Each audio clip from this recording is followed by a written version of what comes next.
Welcome to Career Shots from Beyond Your School. My name is Tarin Kapoor and I'm your host for today.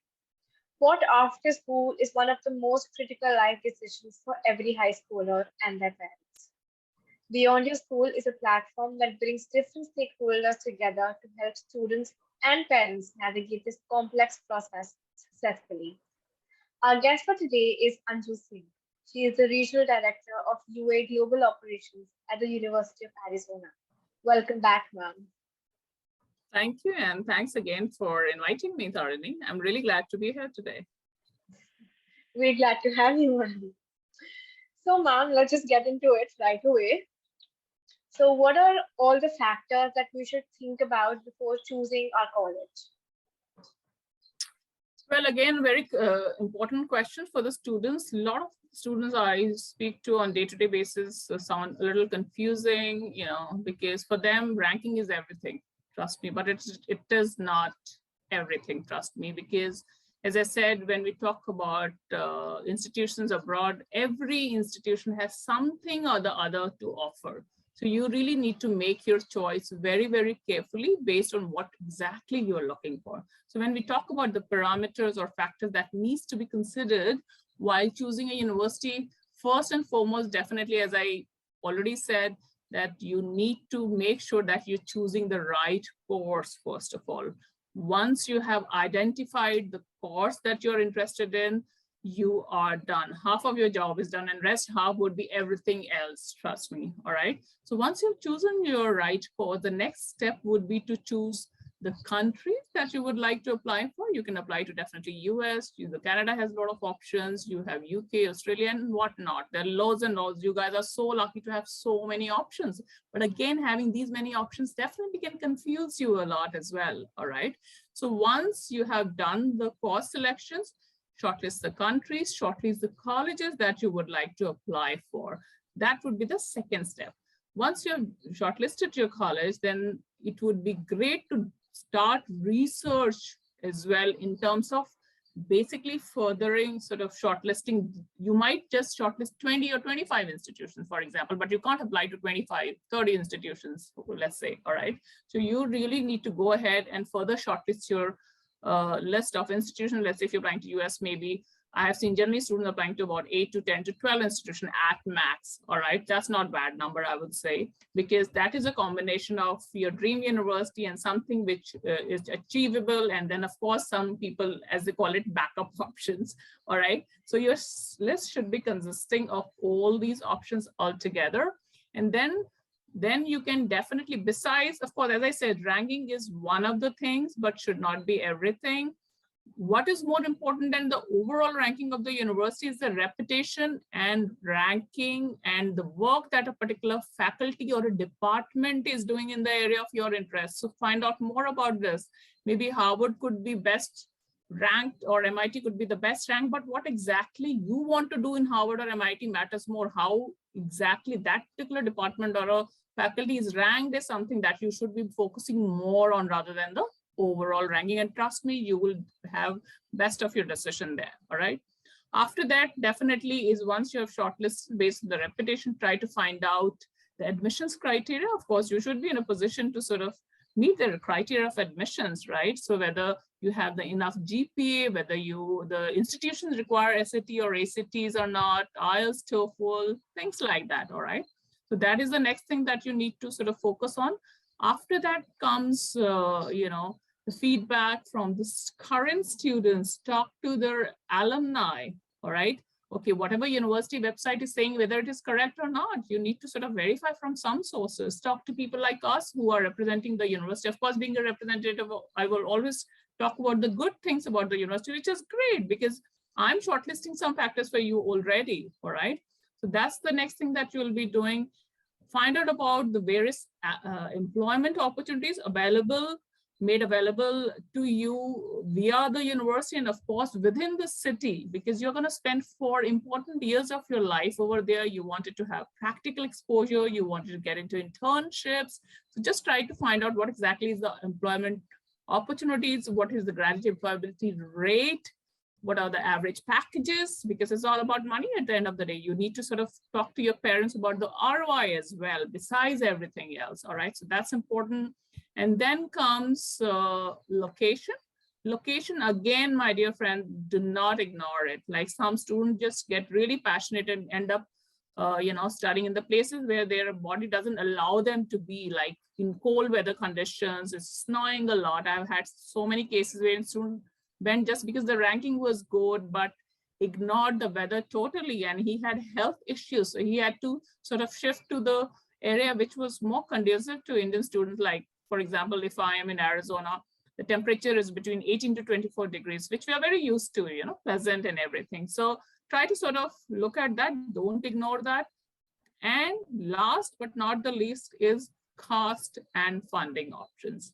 Definitely, you have to find out what is the total cost of attendance in a particular university, what is the living cost, because you do not, of course, everyone wants to go to New York or LA to study and things like that, but just remember the cost of living is going to be exorbitant. Like and you don't want to spend too much on your cost living while you are studying at an undergraduate level, probably.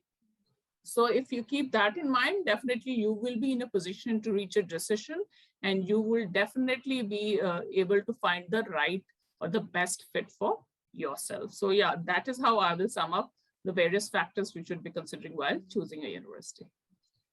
I think that's really informative, Ma'am. I think it will help so many people. Thank you so much for that. Thank you. But according to you, which is better, public or private college? Oh my God, that's a tricky question. It's not an easy one, but again, I would try to explain before we get into what is best. I would like to explain a few things. Of course, this is definitely debatable. When we talk about public university, the expression public, indicates that these universities are owned by the state in US, for example, right? And a significant aspect of public university is that it is a state financed. All the funding is coming from the state government. The fund provided by the state is basically aimed at developing for example, the infrastructure of the university, to provide better educational opportunities, to increase the exposure of the students who are enrolling into the university through internships and things like that, better labs and things like that, libraries, for example. So when we talk about some of the examples, University of Arizona is one example for, it's a public university or a state university, University of California, Michigan, Washington, these are all, public universities.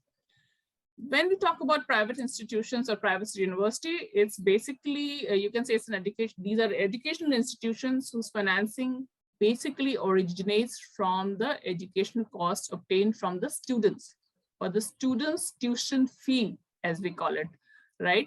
And it also ventures from the donators, who could be alumni, who could be industrialists or business person in that area or anywhere, and definitely private helpers as well. So many renowned institutions of the world are private colleges. That's the best news. And that's why everyone wants to get into like private or Ivy Leagues, as we call it in US, like Harvard, Cornell, Princeton, Stanford, and everything. All right. So these are some examples of private universities, especially in the US. Now, when we talk about the public universities, let's talk a little about like who they are and all that. So public universities tend to be larger in size generally, and are better to basically able to offer work or study positions to greater, or scholarships to greater number of students, right? And vis-a-vis private colleges are generally more expensive, I would say.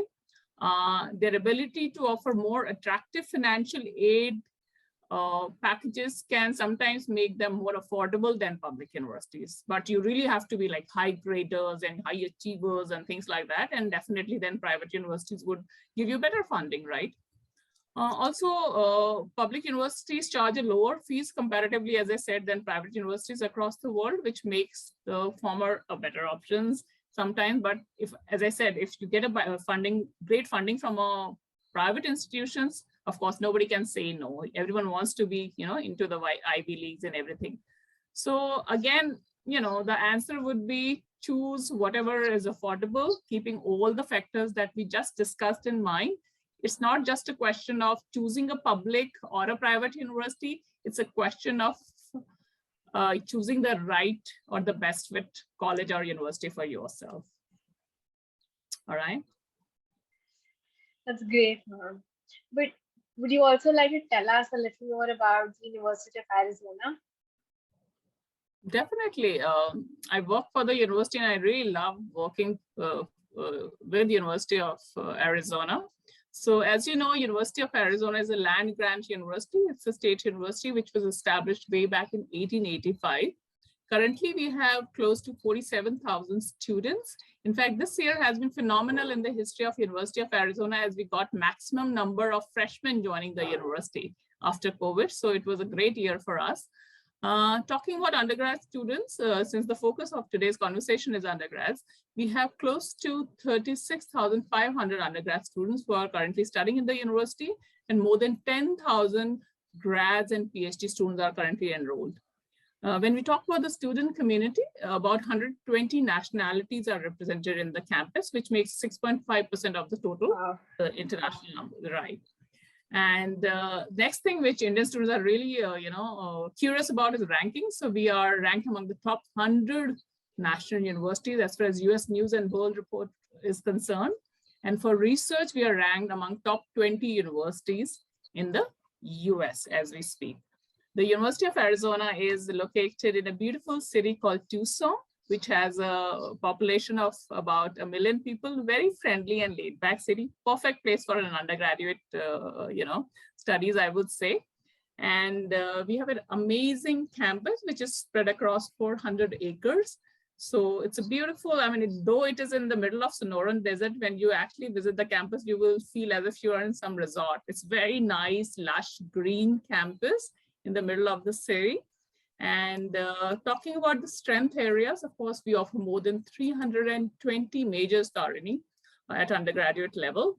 But when we talk about our strength areas, students choose us for their majors in aerospace engineering, as we are the main pipeline for aerospace engineers in the state of Arizona. We are also very strong in astronomy and astrophysics, planetary sciences. Computer sciences is one major for which Indian students choose us all the time. If I'm talking to 10 students, 7 of them would be interested in computer science. So it's very popular here. We are among the top 25 in entrepreneurship, for example, number 8 in geosciences.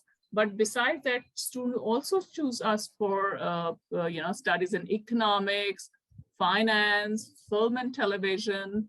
In fact, we are the first and I believe the only university in the US to offer law at a BA level as well. And we are also very popular for optical sciences and engineering, which basically, why? Because we have the largest lab which manufactures telescope lenses, so the students who come for these courses definitely get a great job opportunity within the state itself. But besides that, psychology, sociology are other popular programs. And not to miss last but not the least, we are number 1 in the US among public universities in the MIS area, which is Management Information Systems. So all in all, we have anything and everything that Indian students are looking at. So I would encourage your viewers to basically do more research on University of Arizona. And why? This is not the only reason. The other reason, and I would like to quote here, is the kind of scholarships we offer. So University of Arizona offers merit scholarship of up to $22,000 per annum for the students who are meritorious and who are having a GPA of 4. And for this year, the applications are still open. The last date to apply would be 1st of May. So this is what I wanted to sort of share about University of Arizona. I hope you found it interesting. I don't know about others, ma'am, but University of Arizona is definitely on top of my list. Right from the weather to the amazing courses, it's definitely a great university. Cool. So, ma'am, any learnings or tips or advice that you would like to share with all those students who are starting to plan for their admission process? Well, we have spoken a lot about anything and everything, which definitely I hope would be coming handy while, making your decision. But just a couple of more things to, end our discussions with probably would be, of course, first of all, it's really important to assess your strengths. Okay. Once you graduate from your high school, once you're sort of trying to explore your passions, just make sure that try and assess your strengths, spend time with yourself a lot, with your family members, with your friends, teachers, whenever you get an opportunity to understand yourself better. All right. Once you know about your strengths areas, trying to find options around that, keeping the market demand in mind. All right. You just cannot, for example, you excelled in organizing events, for example. So that's a hint that it's your strength. If you really like talking a lot, or you're good at selling something, so you can definitely find a career in marketing or sales. If you're good at coding at the age of 12 or 14 or 16, that is your go-to area. All right. So these are the areas that you need to identify as your strengths. Once you've done that, I'm sure things would be very, very easy for yourself. So assessing your strength is something that you have to do as early as possible, guys. That's really, really important. Once you have done it, the second suggestion I would give you is plan early. The moment you enter in grade 11, start your research. That's the best time, to see where you will be going and things like that. Thirdly, study hard. Don't take anything for granted. As I said, GPAs are important. You really have to maintain or probably, keep doing well in your grades. And thirdly, I would say, once you are in the university, one more suggestion, of course, this is before, you join the university, but one thing which I have seen students struggling is those who are really shy. I mean, it's okay to be shy and everything, but then once you're in the university, you really need to work a lot on yourself, be open to change, be open to making new friends, not among just Indian students, but with the international community. That is why you are studying an international university. Otherwise, might as well be in your own country, right? And try to be a lifelong learner, be open to learning, and you will never fail anywhere. All right, be it your personal life or your professional life. That is where, you need to do a lot there. And last but not the least, ask. If you need help in a university, ask. Okay, if you ask, you will definitely get the help that you need. A lot of students I've seen have been struggling or feel homesick, and they just keep themselves, everything to themselves, and that is where the challenge comes. So if you have any issue, there are lots and lots of US universities are also very, very known for their student servicing, college, the kind of support they offer to international students. So until you ask, nobody would know. I mean, in a university like ourselves, for example, there are close to 50,000 students. We would not know whether you need help or not. So unless you go to someone, you won't get help. But if you go, there'll be no dearth of assistance, which would be required from your end. So you ask whenever you need help, and you'll definitely have a good time. And besides, of course, pursuing your academics, do not forget to have fun, because you're going to a country which will offer lots and lots of avenues to have a good time. For example, again, I'll take an example of Arizona. If you are studying in our university, it is biker's heaven. If you like to hike, you will have a great time. So explore those sites as well in your college time, because that time will never come back. All right. And that will definitely help you achieve more academically as well, if you are having fun while you are studying in the university. So these are some of the tips. I mean, random thoughts, but I thought that is what I've collected in the last, 20 years of my experience in this industry. I hope students will take something back with themselves to know more and do better in their lives later. Thank you so much for all this amazing information, ma'am. And thank you for being here today to give us all of this amazing information. And thank you everyone for watching this. For more such information, please visit www.beyondyourschool.com. Thank you.